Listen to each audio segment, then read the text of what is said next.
We have 3 cameras working in my kitchen. Three. All right, so I am Miss Julie, and this is David. I'm Dave, Chef And- Dave. Yes, chef. He's a real chef. He was trained. He went to school for it. And the company is Chefs of the Future, a cooking school that comes to you. And I'm so excited because now I'm in your kitchen and you're in my kitchen. That is so fantastic. So from our kitchen to your kitchen with love and creativity, let's cook some Let's- pizza. Whip up some pizza. All right, so the first thing we're going to do is we're going to get 1.5 cups of warm water, not hot and not cool. So what we're doing right now is we're activating the yeast. Yeast is alive. It's a living organism. And when we give it warm water and a little bit of food, it's going to start to grow. So there was a question, because there's all different kinds of yeast. There's fresh yeast, and then there's dry active yeast, and then there's bread machine yeast. Mhm. So someone asked me the question, can I use my bread machine yeast? Yes, you can. Dry active yeast, which is what is mostly sold in the stores right now, you don't have to activate it. You can just mix it in with your mix, and when you start cooking, it does its job. So, but I like to show you how to activate yeast because it's really cool that you get to watch the yeast grow. Yeah, because it's a live organism and it's going to be activated through the warm water. So it's actually fungi. You know what fungi is? that's me. I'm a fungi. Oh. He's a fungi. I'm sorry, I couldn't Bum, bum, resist. bum. I couldn't resist. Anyway, so he's a fungi, and we're going to activate some. So this is the warm water, and then we're going to take a tablespoon of sugar, and we're going to put it into the water, and that is the food That feeds the yeast. for the yeast, and that's how it's going to grow, right? You need Right. food You to need food to grow. And then I'm going to take 2 tablespoons of yeast, put it in there, and then I'm going to give it a quick stir. It's nothing like, we don't have to keep mixing and mixing it. We just want to make sure all the yeast is wet.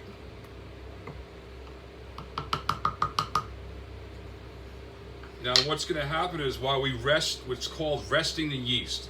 While it's resting, it's going to rise almost like double the size of what it started. It's going to get all frothy on the top. That's the activation process. So here we had 1.5 cups.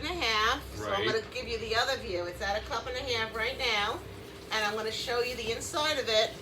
It's starting to foam up, and you can see it bubbling. It's like a little witch's brew. Ah, I like that. Nice science experiment. So when you're cooking, there's a lot that goes into it, right? There's math, science, art, right? Because we have to be creative, and cultural awareness. So today we're doing an Italian dish, right? Yep, pizza. Pizza.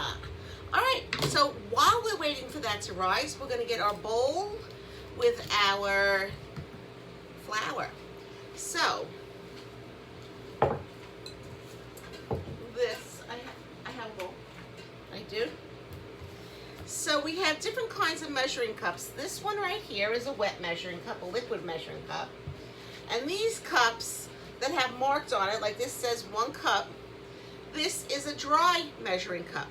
So the recipe calls for 3.5 to 4 cups of flour. So when you're making dough, you always start out with less flour. Why is that?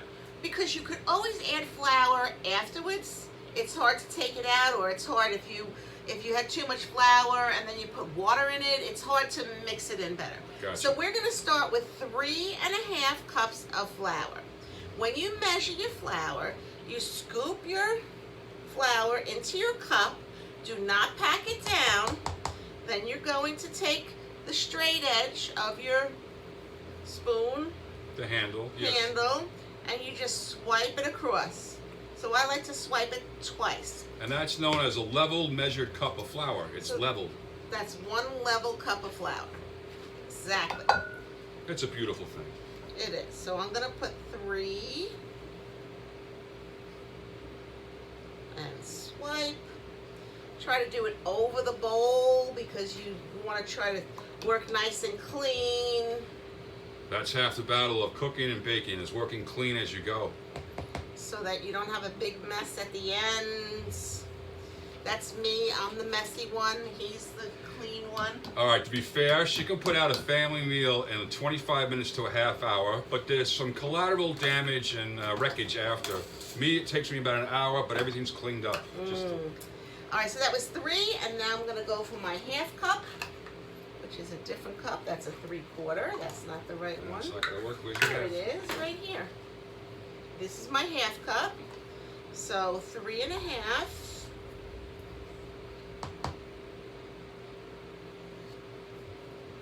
And then I'm going to measure out that extra half a cup. And I'm going to put it to the side so that we could use it when we need it. And I'm going to keep the flour close because we might need more than that.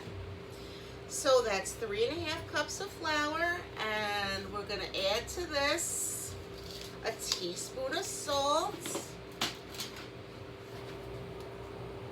This is the, okay. That was rock salt. That was the salt for the pretzels. That's another class. Yeah, they're going to do pretzels in July, maybe. Salt is really important in everything you do from baking to cooking because it enhances whatever flavors you're working with. It's going to make this pizza dough taste like a real pizza dough, which it is. So, I just swirl the salt in. You don't have to mix it too much. And then I'm going to make a well in my bowl. Or a hole. Like you want to dig a hole in your bowl so it goes down to the bottom. So you're pulling all the flour up to the side of the bowl and making a hole? Yeah, see how there's a well. Okay. Gotcha. Now, who sees what's happening to their yeast? Oh, I was just going to say, in the meantime, take a look at your yeast. Look what happened to it. Did yours grow like that? Did everybody's yeast grow? Frothy, like a root beer Put a float. thumbs up to if your yeast grew. Excellent. Excellent. All right, so now we're going to take that and we're going to add to this 2 tablespoons of olive oil. And it's scant, which means scant means you could put a little extra. And in your experience, how does the olive oil help? Besides flavor, right? Yeah, but it makes the dough, it helps make it tender and elastic. Right, Yeah. elasticity, right, so it can stretchable, right? Right. Ah, that makes sense, actually. So now I'm going to pour this in, and maybe if I'm going to get a spatula to get all this out. Because I want that good yeast to go in there. Absolutely. You want all that yeast to go in. My kids hate the spatula when I'm making cake because it scrapes the bowl clean. They don't like that. All right, and I could, if your spatula's like that, you could use it to stir, or the wooden spoon. So stirring this, I'm going to start in the middle and stir in the middle, in that well part. And slowly incorporating in all the flour. And what's going to happen is the flour is going to pull from the side of the bowl and fall into the well. And you're going to start actually preparing your dough. It's going to start forming. So then it'll get thicker, it'll get harder to stir. And then I'm going to start folding the flour over into the dough. So it's going to start looking more like dough, scraping the sides. Folding is a technique Mrs. Riley's using with the spatula. It allows not too much air to get into the dough. You don't want too much air in the dough. If you would use a whip, like to make whipped cream, that wouldn't work out too well. Besides the mess. Yeah, we get all stuck. You get all stuck. So I'm going to let you look at my dough because here's the part that we have to adjust on Zoom. So I could tell right away that my dough needs more flour because it absorbed all the flour that was in there, and it's still kind of A little on the sticky side.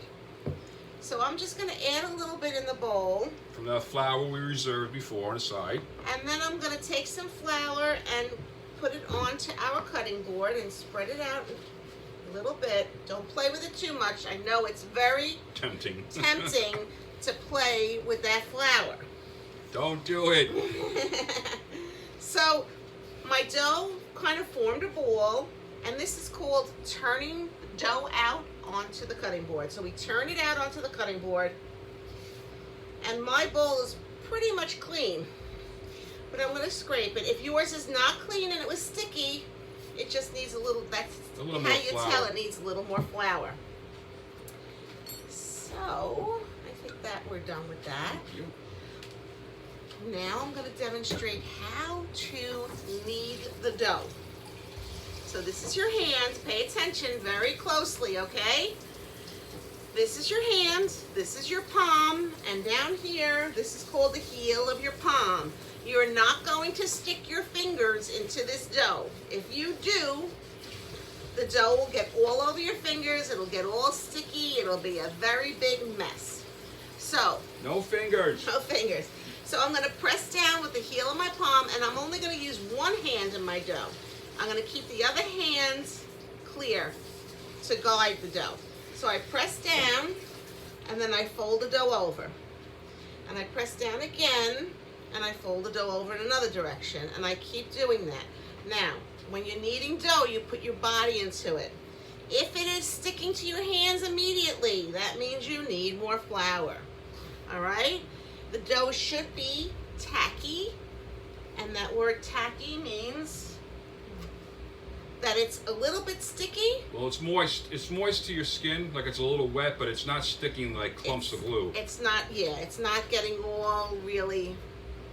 So, you know what you have to do with this. See, now I could tell that my dough definitely needs more flour. Already, just by kneading it this much, she can see. See, 'cause it's my sticking to her hand is, yeah, it's stuck to my over here. So I just sprinkle a little bit on the board. And I roll the dough around in And it. that's what that extra flour is for. It comes in pretty handy. So once the dough, you could work it. See how it's not?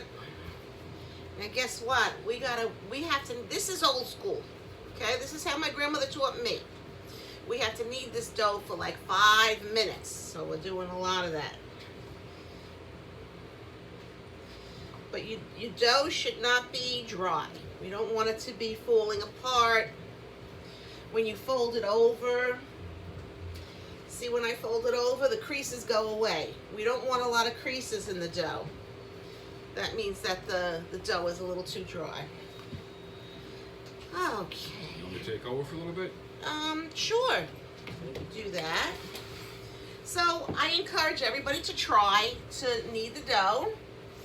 You know, if you have more than one child in the house and you want to cut it up into pieces, they could each take some and... Now here's something interesting. The dough is getting close. You can tell because when you press down on it, it squishes out, but when you let go of it, it forms back to its shape again. That means you're on the right path. And your dough should feel nice and smooth. Oh yeah. Really smooth. It Like is. the lumps should be coming out of it, and it's very therapeutic working. This is called kneading the dough. So If I were to, I'm sorry to interrupt. If I were to stick my fingers in here, even at this point, like Mrs. Riley said, I'd pull them out and it'd be still full of dough because the inside of this dough is still kind of moist. right, and that's what's going to make the pizza dough nice and light and fluffy. Exactamundo.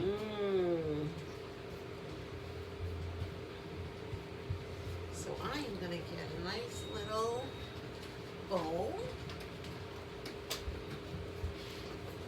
And what happened to you earlier is happening to me now. It's sticking to the board a little bit, so I'm going to stop simply and just dust the board with a little bit of flour. And that'll stop it from sticking.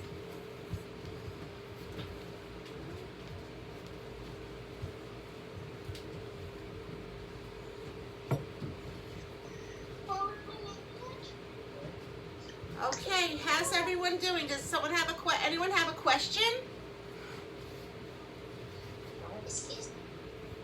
Yeah? Did someone have a question? Hi. Hi, this is Dimitri. We are sorry for being late. That's okay. When did we start? Oh, we activated the yeast. Is that Mina? Yeah.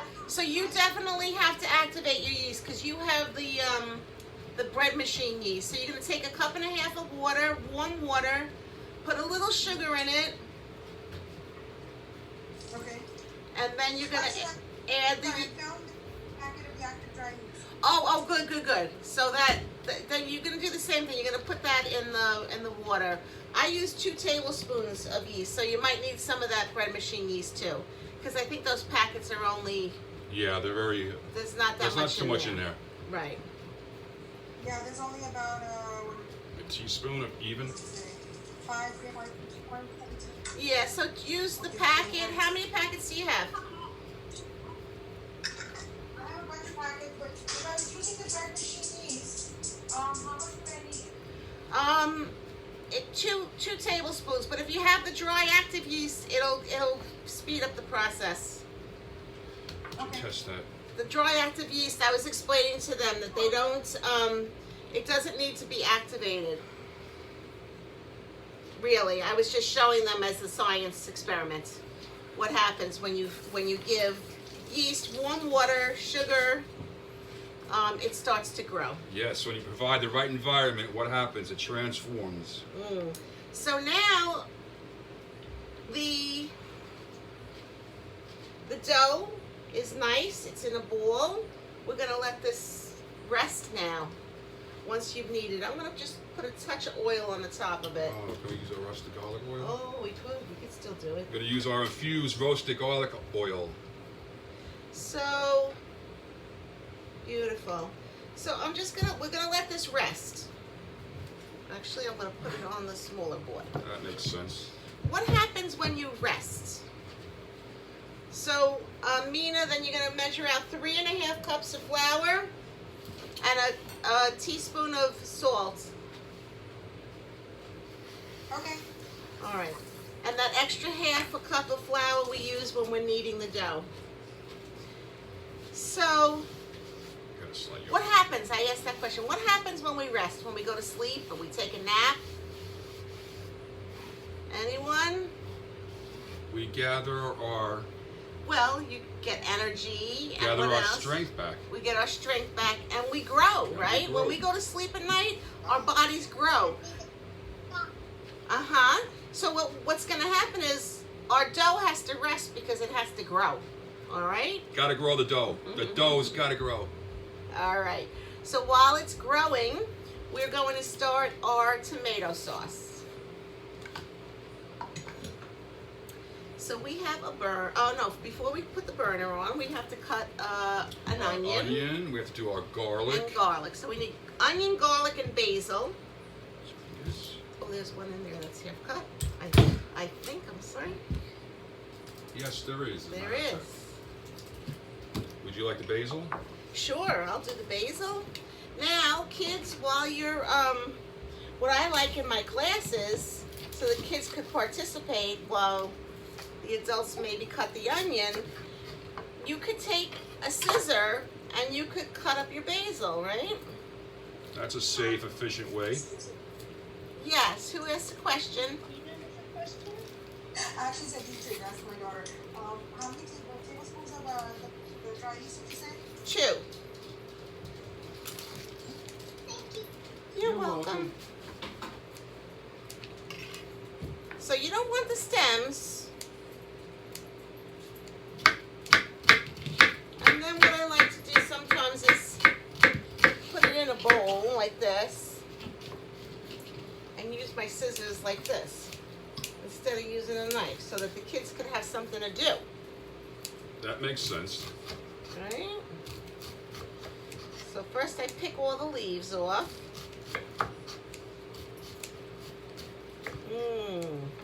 Love the smell of basil. Automatically smells like an Italian kitchen. It When you reminds me start- of summer too. Something about basil, fresh herbs smell, rosemary. Definitely reminds me of summer. Absolutely. When you walk by the herb plants and you brush up against them and the smell. When you're ready, I'm going to switch this over to you so they can see the pot actually being Alright. what you're doing in the pot and all. All right, and then we're just gonna need the garlic also.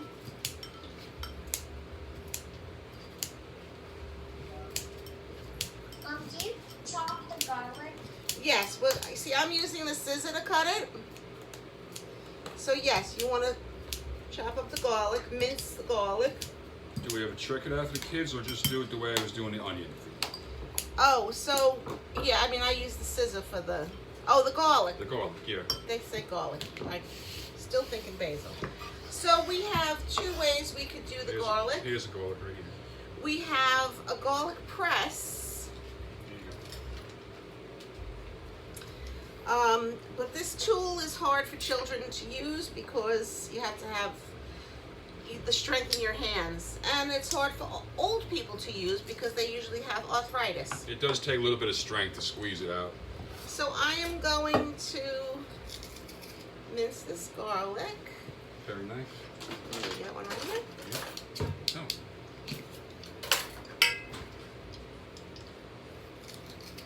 Oh. All right. I don't know about anybody else, but that's another awesome smell. Garlic.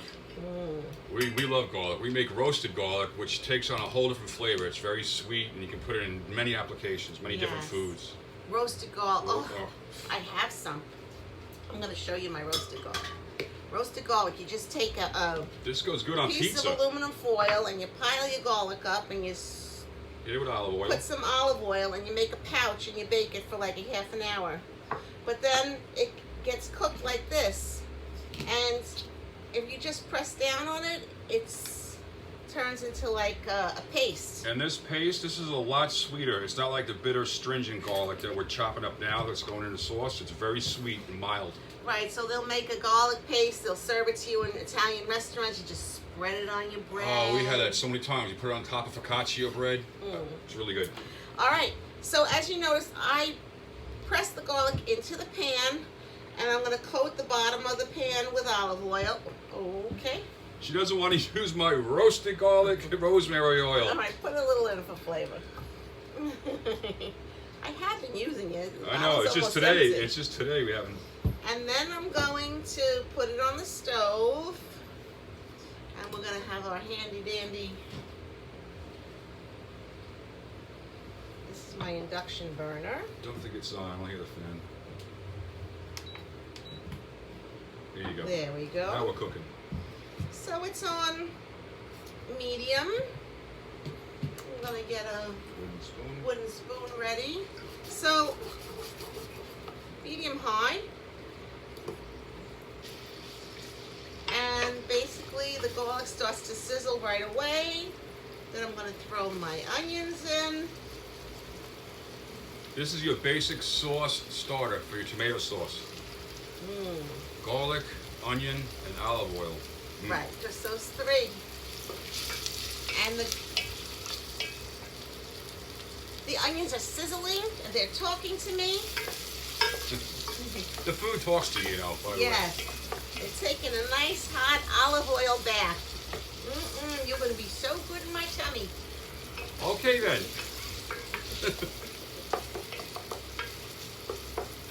You have to, it's love. You have to put love into everything that you make. I agree. And that's what's so fun But about if my cooking. onions start screaming at me, I'm going to have an issue.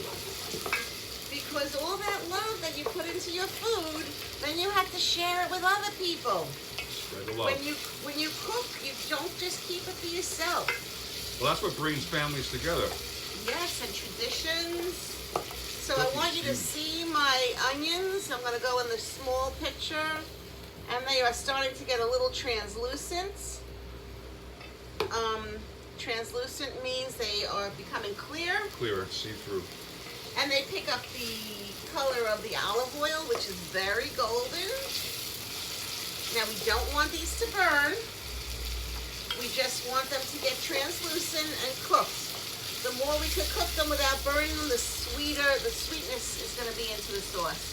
Now, I just want to add, yes, you're right about that. I just want to add on top of that, you don't want to add your fresh herbs at this point. You want to fold them in at the end. Because what can happen with fresh herbs, if you add them all the way in the beginning, too far in advance, they can cook out and become a little bitter.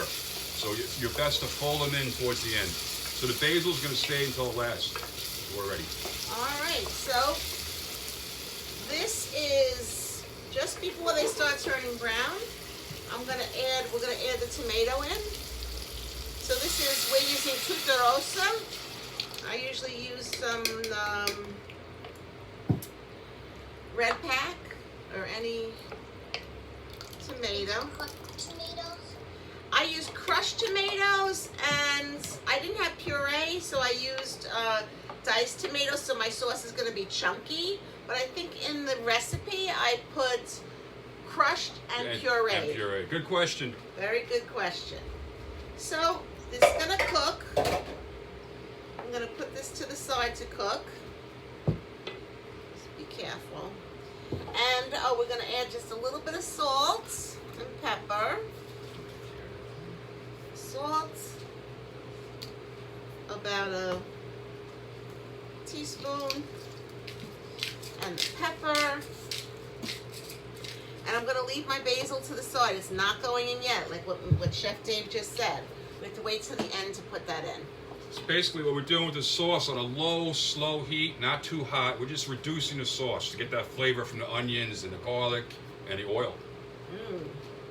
So, in the meantime, clean up in between. Let's wipe down our counter space. nice. All right. How's your dough looking, by the way? Go check out your dough and see how it feels. That's what I was going to do. Well, don't touch it yet. Well, okay. Yeah. I was going to touch it on the side, not the top, on the side.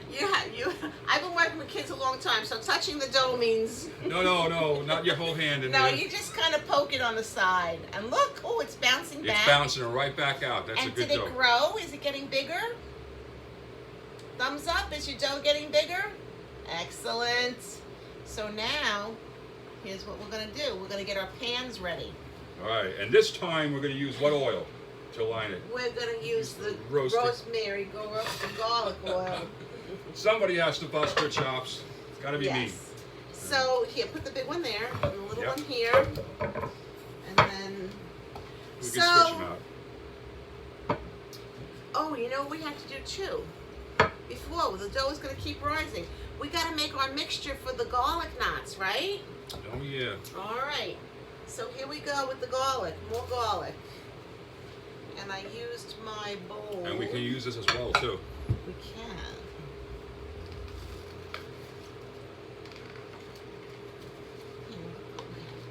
You want me to remove these for now so they're out of your way? We have a board to work with. Sure. So we're gonna press some more garlic and crush some more garlic. I have a tiny little bowl here. I would say maybe 4 or 5 cloves. And one person could do that. Another person could put about 1, 2, 3, 4 tablespoons of oil.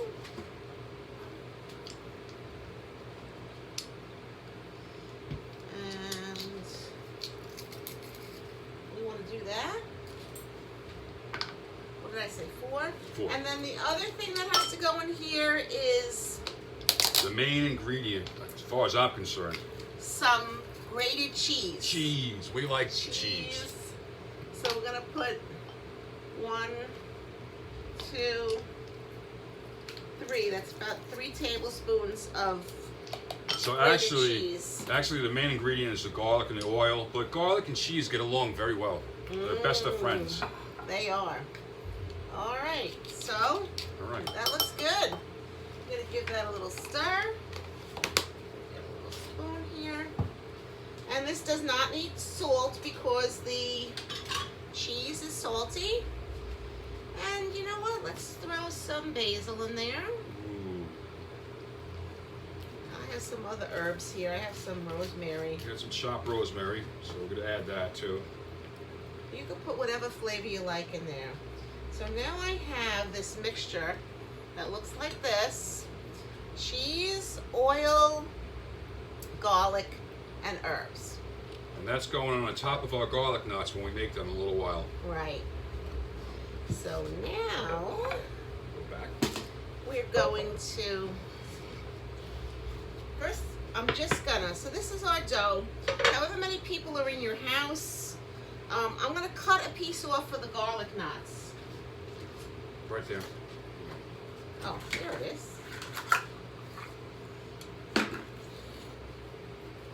So I'm going to take Not even a third of it. It looks like about a sixth of the dough. And I'm gonna leave it to the side. Beautiful. Maybe One more. Yeah, one definitely. more. I mean, each, or you could cut each one, like this is in the palm of my hand. It's about the size of a garlic knot. All right. Now we'll get but I don't want to play with that dough. You're still letting the rest of it rest. The rest of it rests. So we're gonna just, you can use, Sorry, we go back to the dough. yes, Our yeast is definitely risen. It mixed nicely. Do we stir it because it's water and yeast separate, or just pour it into the? no, just pour it all into the flour, and then you knead the flour for a little while. Like, we kneaded ours for 5 minutes. Danny, you had a question too? Hey, Danny. Sauce, The sauce? garlic, the onion, the tomato sauce, Yes. Yes. Yeah, the olive oil. the olive oil, right. Right. You have the crushed tomato as well? Yes, Yeah. we had a crushed tomato. Crushed and puree. And then, Daniel, just cook it on a low heat. Let it simmer on a low heat. Right, so ours is up a little high Yeah, right that's what I now. was just noticing. You don't want your sauce to boil, you just want it to simmer. So, I have baking stones, but if you don't, you could use a baking sheet. I use a piece of parchment on my baking sheet. And I would oil everything, so. Mm-hmm. So I'm gonna put a little bit of oil. The oil is going to help it get brown, and it's going to help it cook on the bottom. I like the parchment because it's easy cleanup, but on the baking stones are very easy to clean. You just scrape them. Yeah, once they've been seasoned, they come clean easily. Right. So now, is everybody, I see some people are just finishing the garlic mixture. Is everybody's garlic mixture done now? Thumbs up. Okay. 1, 2, 3. All right. Okay. So we're going to take the dough gently and put it onto the pan.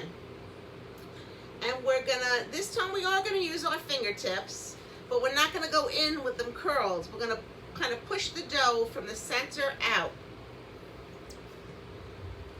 Basically, what you're doing now is you're just stretching it to the shape. Are you muted? What's that? You can't hear us? We cannot hear you. You can't hear us? I don't have you guys muted. Maybe it's on. Miss Julie, Yeah. Yeah. what, we have to put olive oil on the tray Yeah, very Yes. little bit, just to grease it a little. and then the parchment paper on top of that? No, if you're using parchment, it's parchment, and then the you could grease the parchment. Okay, so on the regular metal tray, just oil? You could do it straight on the tray and no parchment. It's just cleanup as a, you have to scrub your pan a little bit more if you don't use the parchment. Okay. Can you all hear me? Who said they couldn't hear me? Thumbs hear up. us? Good, Thumbs up if you okay. can hear. Okay. So, when you do your dough, you're doing it from the center out, and you see how I'm leaving, let's get this closer, I'm leaving like the edge for the crust, Borderline, yeah. right? So I'm pushing it all out to the edges. And you could make round, you could make square, Make any shape you like. any shape you like. You could make them little individual pizzas. Oh, look at that bubble. That's going to be a nice. That's a sauce bubble right there. I like that. Mm. So basically, Julie's stretching it out to the shape of the pan and making sure she has a wall to hold in the sauce and to hold in the cheese and whatever else you're going to use for a topping. Because pizzas are very versatile. You can use any kind of topping you like. So see that? All right. And like, No, you don't I need know, those but bubbles. that was really going to blow up in the oven. It was going was. to pop up. So the sauce, we're gonna add our basil to the sauce. And this sauce didn't have to cook as much as like a sauce you would put on pasta. I'm gonna get you later. Okay, I'm gonna just save a little bit for some other stuff. All right. This to the side. And at this point, you want to taste your sauce just to make sure. Yeah, that's an official job in an industrial kitchen. The taster. The taster. The quality inspector. It's called quality assurance. Yum. It's so simple, but it's delicious. So, I hope you never use sauce in a jar again. So, I'm going to take 1 ladleful of sauce, put it in the center, and I'm going to go around. Now, I used some diced tomatoes, so I have big chunks of tomato in mine. Now, a pizza does not need a lot of sauce on it. Otherwise, the dough is not going to cook. So, you know what, everybody, I forgot to remind you, put your ovens on. Put them on 4. You know what? If you didn't have your oven on already, put it on 450, 500, and then we'll reduce it. If you did have it on, put it on 425. So,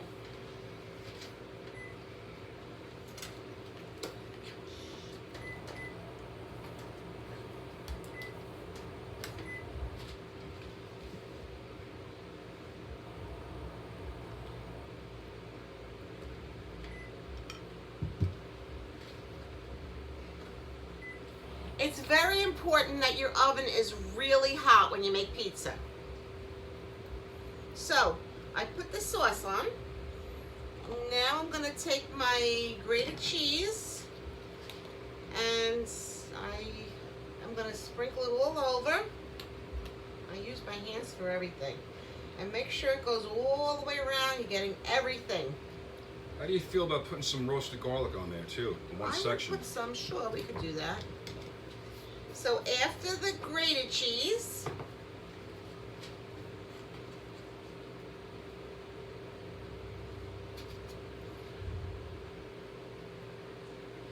you could put, I'm going to put the mozzarella. Now the mozzarella, you need to use a lot of it, but not, you should still see through to the sauce a little bit. I'm going to show you once I get it all on. I'm already on my 4th or 5th handful. Big handfuls. And make sure you spread it out on the whole pizza. Make sure the mozzarella doesn't go all in one spot.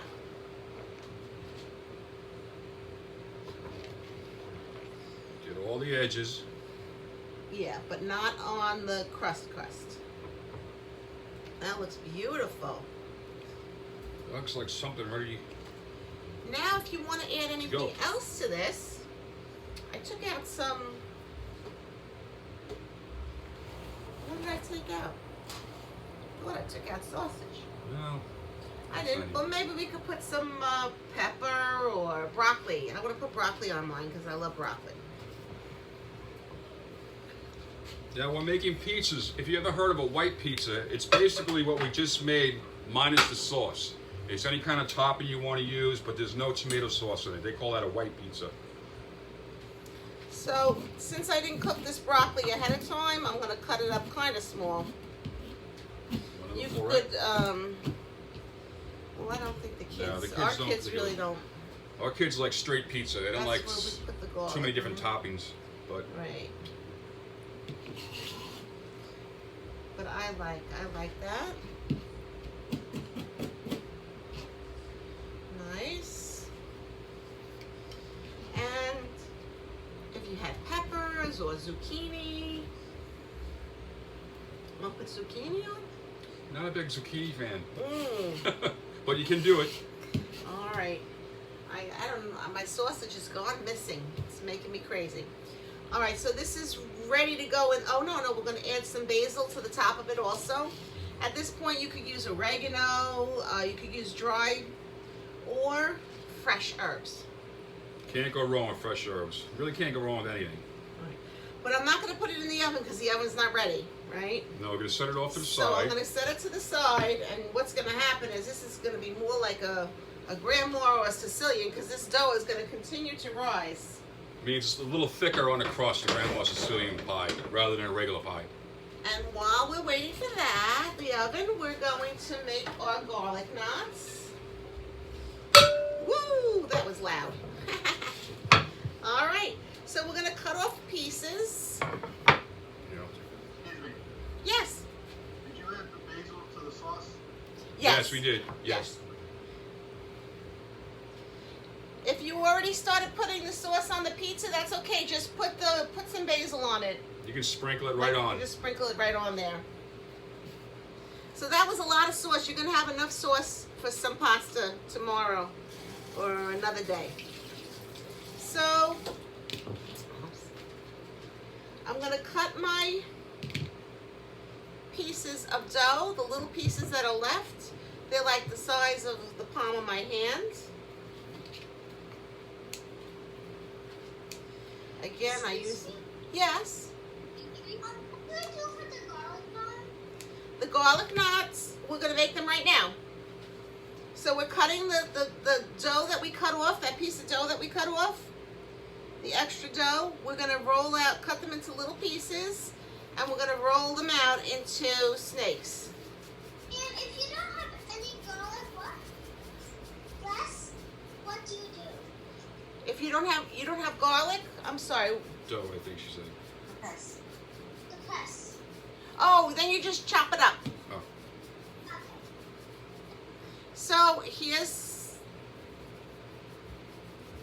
a nice snake, and all you have to do is tie it in a knot.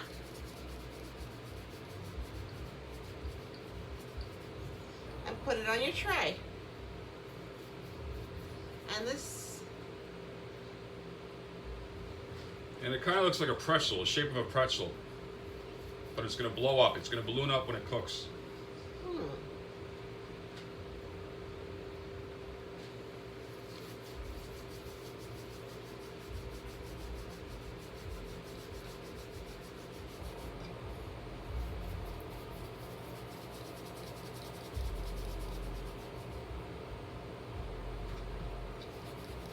That's a beautiful thing. Certainly is.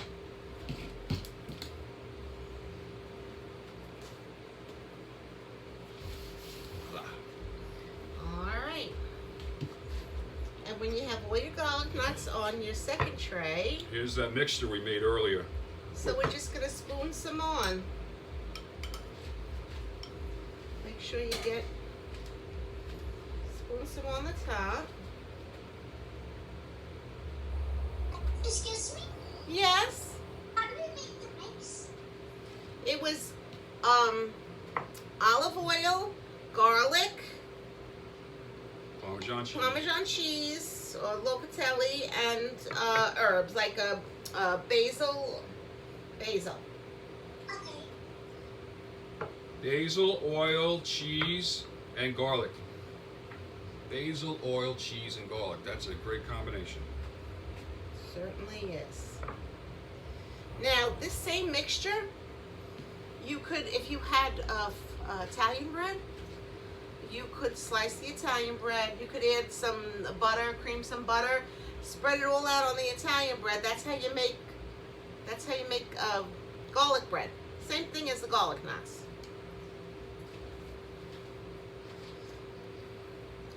The cheese really is the key. So here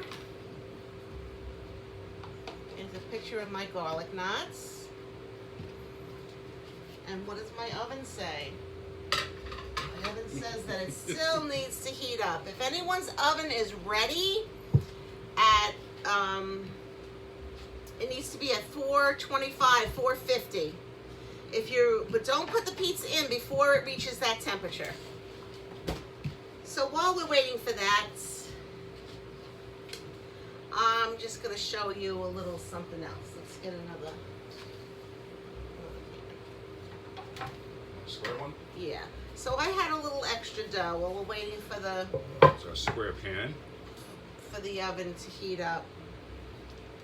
Here's our roasted garlic oil. Spread that around.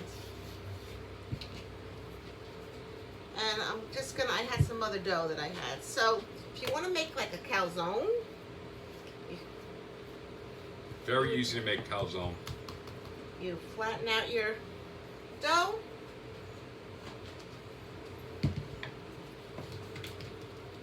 Sprinkle it with the cheeses. I'm really obsessing about that Let it go. that sausage. And I'm going to sprinkle it with some mozzarella. And then I'm just going to dump some ricotta in it. Right up the center. We're missing some sausage that we were going to put in here too, but I think the dog got a hold of it. He's joking. I'll kill him if the dog got it. She's disappeared all of a sudden. That's not a good sign. And then I'm going to flip it over. Well, I was going to make it like a little hippie roll. Right, I got you. So they just curve it in. That's a calzone. Make sure that the ends are Wow. sealed. Nice. And that's that. Now you want to do a white pizza, or so you have dough, or Sure, I still have a little. do a little square one, I guess. I'm going to do it on the edge of that pan. Right, exactly. So a white pizza or a focaccia, you just take your dough. Same thing. All these different things that you could do with your dough. Now, I love a white pizza. Let me ask you something. So I'm gonna- This dough that we're using to make pizza right now, is this the same kind of dough, or is it close to the dough you use to make zeppelis? Yes, I was going to tell them Oh. that next. Okay, so not only do we have savory out of this dough, you know, pizza's a savory item, we can make desserts from this too. Yes, you just take chunks of it like the size of the garlic knot and you throw it in hot oil. So I'm going to take this garlic knot mixture and I'm going to spread it on. And this in itself would just be like a focaccia. Mm-hmm. But for this, I'm just going to put a little, we like ricotta. And if I can convince you to put a little mozzarella too. Yes. Yes, dear. Gotta have your mozz. Gotta have the mozz. Again, if anyone's oven is already at 400 degrees, Pop your pizza you in. can pop the pizza in.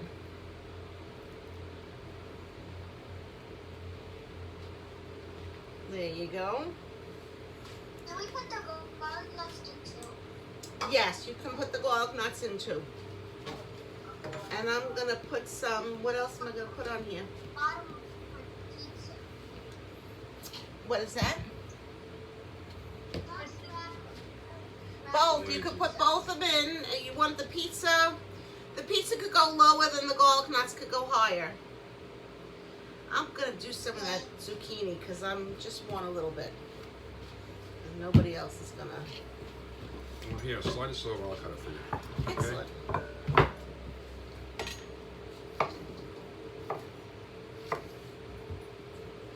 All right, I'm going to put mine in.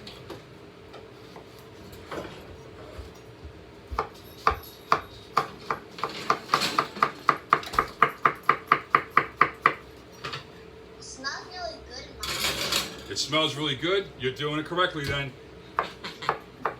So you have to cook with your nose and your eyes And your hands. You have and to- your hands. So the way things feel, they smell, they That touch. should be enough. That's plenty. Thank you, dear. You're welcome, dear.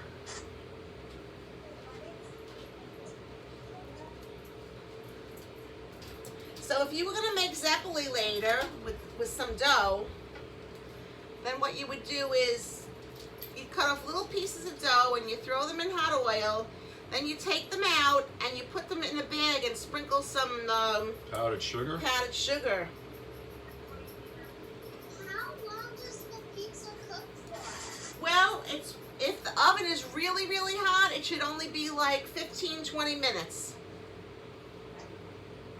Okay. Thank you. Thank you. You're welcome. Thank you. Enjoy your dinner.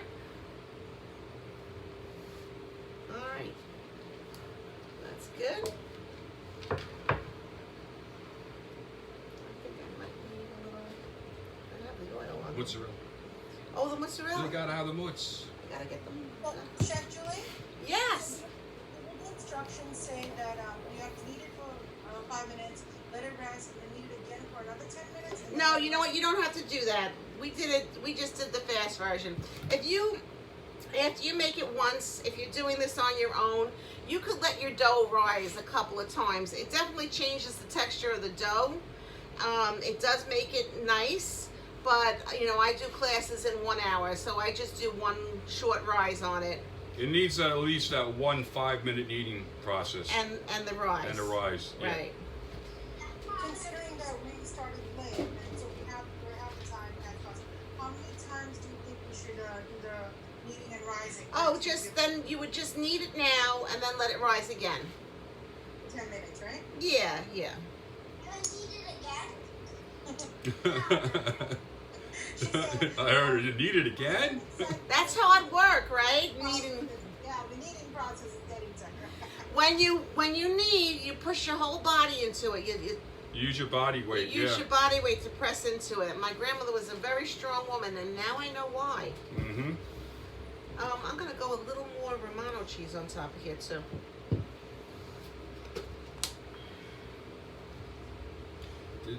You could put some of the garlic coating on top of calzone, couldn't you? I could. I think I will. All right. Taking some of that basil, garlic, oil, and Parmesan cheese and spreading it on the calzone.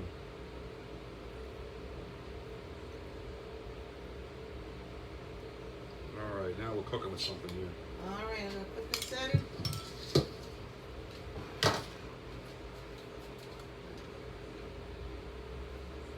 All right.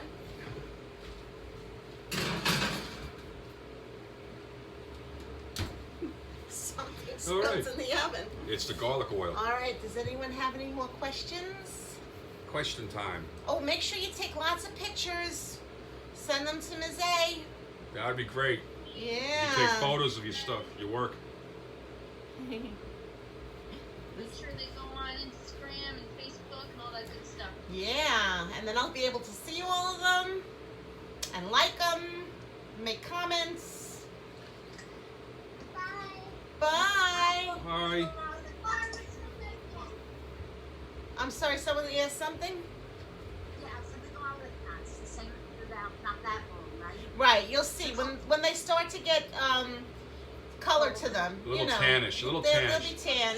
Yeah. And then the way you test your pizza, you take it has to be the crust has to be, golden brown, and then you just take a spatula and lift and make sure the underneath of the pizza is cooked also. All right, look up, say goodbye. Okay. Bye, guys. Thanks for dropping in. Peach.